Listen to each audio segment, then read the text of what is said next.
À l'ouest de la presqu'île de Dakar et en face du marché aux poissons de Soumbédioune, deux massifs rocheux se dressent. Un gros et un petit constituent ce qu'on appelle l'île de la Madeleine. Le l'île de la Madeleine a été créé par décret le 16 janvier 1976, donc avec une superficie totale de 45 hectares. C'est au total deux îles. La grande île là où nous sommes actuellement, qui occupe 22 hectares, et l'autre île, Lougne. La particularité, c'est un parc marin. Là, nous sommes au cœur donc, de l'eau. Nous sommes entrés par de l'eau. Retenons, le décret dit carrément que le nom officiel, c'est l'île de la Madeleine. Maintenant, les îles de Serpent, c'est des évolutions des noms qu'on peut retenir aussi. Dans cette ambiance où l'océan est maître des lieux, une faune très particulière s'est développée tant au niveau aquatique que terrestre.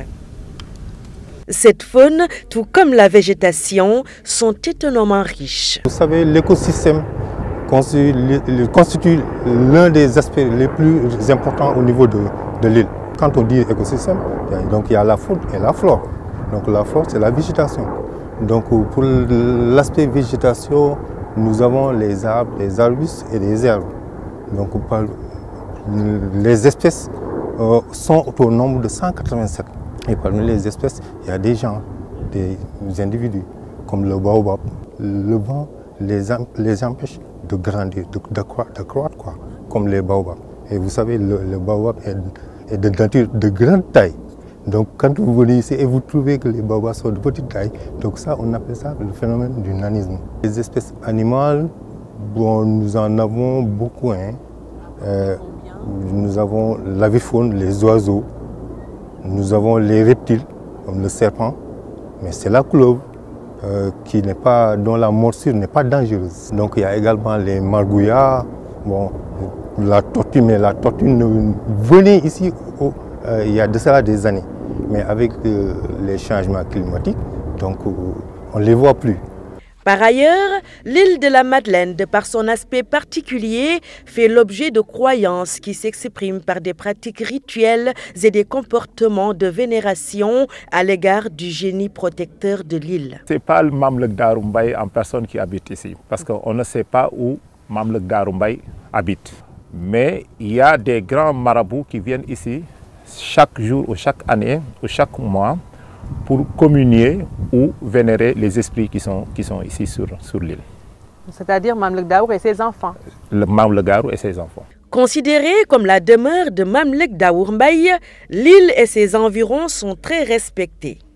Ce respect se manifeste par l'application de règles et des comportements à l'égard du milieu, qui sont de parfaites mesures de conservation et de gestion durable, d'où la mission des gardes et éco-gardes. Le travail de garde, c'est de préserver, quoi. En même temps, on fait des patrouilles de surveillance.